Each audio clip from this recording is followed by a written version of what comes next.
Now I will be honest with you, autumn isn't one of my favourite seasons because I love the energy that you get from spring and summer, and winter is definitely on the way. And from the ground we've been harvesting loads of crops, so autumn is a perfect time to give back, not just to the garden but more importantly to the soil where we grow the crops from.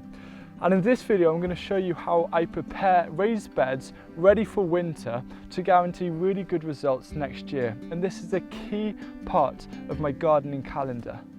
As gardeners we want healthy plants because healthy plants usually equals good crops, but with a garden it's quite intensive and we're always taking material and nutrients from the ground, and the most fundamental thing for a healthy productive garden is a healthy soil.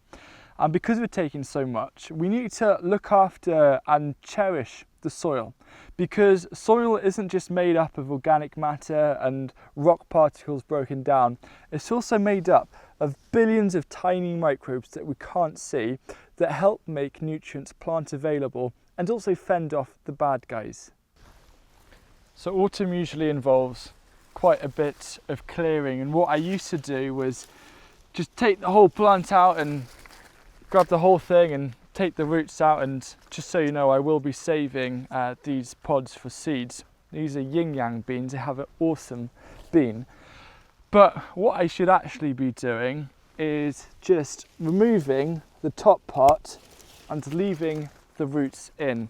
But why should we be leaving plant roots in the ground? Well, the reason is that plant roots, as they decompose, provide organic matter which feeds the soil microbes. And soil microbes are great because what they do by feeding off the organic matter is that they break it down and it releases nutrients, which makes nutrients more plant available for the plants that we're trying to grow, so we can harvest things like beans or any other crops. And the other thing is, when a soil microbe dies, it also releases nutrients into the ground that the plant can take up. So we don't actually want to be taking any organic matter from the ground, we want to be leaving as much as possible in and adding more. So with any vegetables or crops that you have purposefully planted and grown, always cut them at the base just so you can try and leave as many of the roots in the ground. But when it comes to weeds, it's slightly different. You want to actually try and remove these roots. So you can see the roots here, because weeds are very good at being able to grow back from roots, especially things like dandelions and thistles. So these are much better put on the compost bin instead.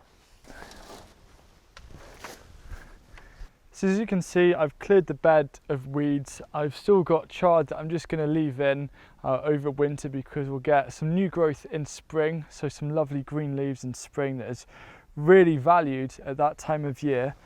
But once you end up with the actual plant matter of what you've planted, you have two options.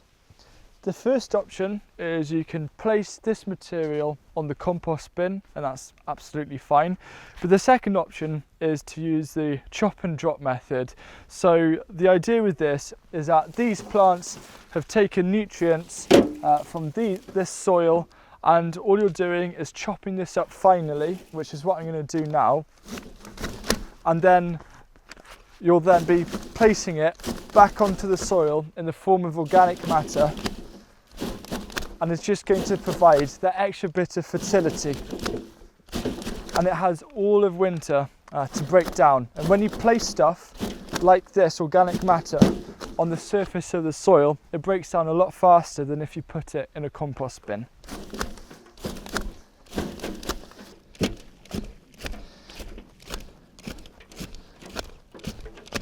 I've chopped up the material so it's pretty nice and fine, and I've also given this bed a bit of a rake, just a very light rake, just to even it out a little bit. So the final thing to do with this chop and drop technique is to drop it. So I just grab a handful and kind of spread it out over the surface like this. And you could just pretend that you've got snowflakes and it's snowing. But it's snowing plant material, so a little less exciting, but certainly far more exciting for all the soil microbes. So if you just do a nice even layer like that, it's going to make a really big difference to the fertility of your soil, and is just going to contribute to that long-term build-up of organic matter and soil carbon, and ultimately a more healthy garden. So you can see there's a light surface of material on the ground. Now there's nothing stopping you from bringing in plant material from elsewhere in the garden. This is some bolted fennel, we've got loads at the moment. Bringing it to a bed that you're preparing and then chopping and dropping this, adding it into the mix as well. So you're very welcome to actually bring in resources to do that exact job. In fact, the more the better. To a certain extent, you don't want to have, say, a layer that's around 1 centimetre thick or just under half an inch. You want to be able to see parts of the soil underneath, because you don't want too thick a layer of plant material like this. Now once you've applied this layer of chop and drop over your bed, if you've decided to do that, the next thing to do is just to add a bit of compost over the top. So preferably aim for a 2.5 centimetre or 1 inch layer of compost spread lightly over the top of the raised bed. For that 1 inch layer is a really good target, because that's just going to be giving you loads of not just nutrients and organic matter, but also loads of microbes from the compost, and really help supercharge your soil ready for next year. Now ideally you do want to use compost, but if you don't have access to lots of homemade compost or ready compost, you can use partly decomposed compost, that's no problem at all. Or you can even go a year without using compost, that too is fine. There are ways of being able to get through that, no problem at all, especially with things like chop and drop, they're going to make a huge difference. Or you could consider investing in municipal compost. So you've removed the plants from the ground, and preferably you've left the roots in, and then maybe you've chopped and dropped and then added a layer of compost. Well, after doing that, it's time for the last step, which is to add a protective layer.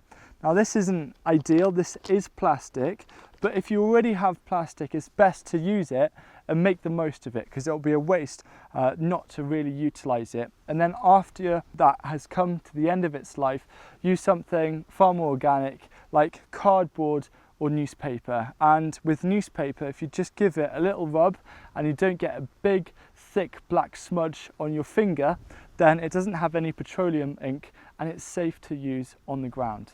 So why do you need a protective layer? Well, it isn't completely necessary, but it does help with 3 key things.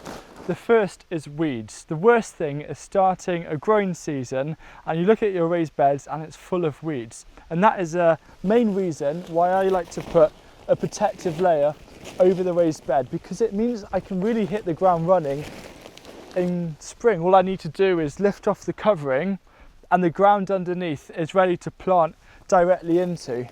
Now the second reason is water. Very often we get really heavy rainfall here in Wales, and the water, even though it won't cause too much nutrient runoff, if you have very heavy clay soil like we do, then it isn't the best conditions and it gets it all really soggy.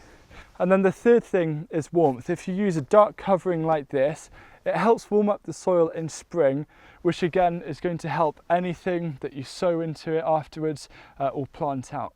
So if you're using cardboard, you want around 3 layers of cardboard, and then with newspaper, kind of flip the newspaper out in half and then weigh it down. That'll work really well. What I'm doing here is, as you can see, just on cue, it's pretty windy, so I'm just trying to hold this down. So what I do is at the ends, I kind of just tuck in this material using a spade down between the board and also the soil. That keeps it in nice and neatly.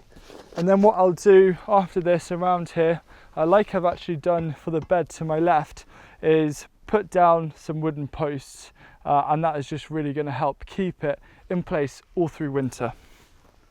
So my plan for the next couple of months up until mid-December is to continue putting beds to sleep as they open up around the garden. So the next one is going to be that far one with all of the bolted fennel just to the right of the solar tunnel.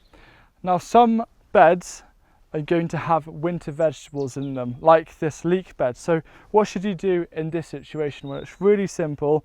Don't worry about mulching them now. Mulch them in February. And if you have any winter veg left over, like the kale there, which might still be growing, then just actually apply a mulch around the kale. And then once you pull the kale out, leaving the roots in, you can then plant directly straight into that ground. So it works anyway. If you can just focus on trying to get that inch or 2.5 centimeters of compost on some point during the year, preferably this time of year because it's quiet, it's going to make a huge difference. So I'm just going to continue getting the garden ready for winter, and make sure you give yourself a nice proper rest.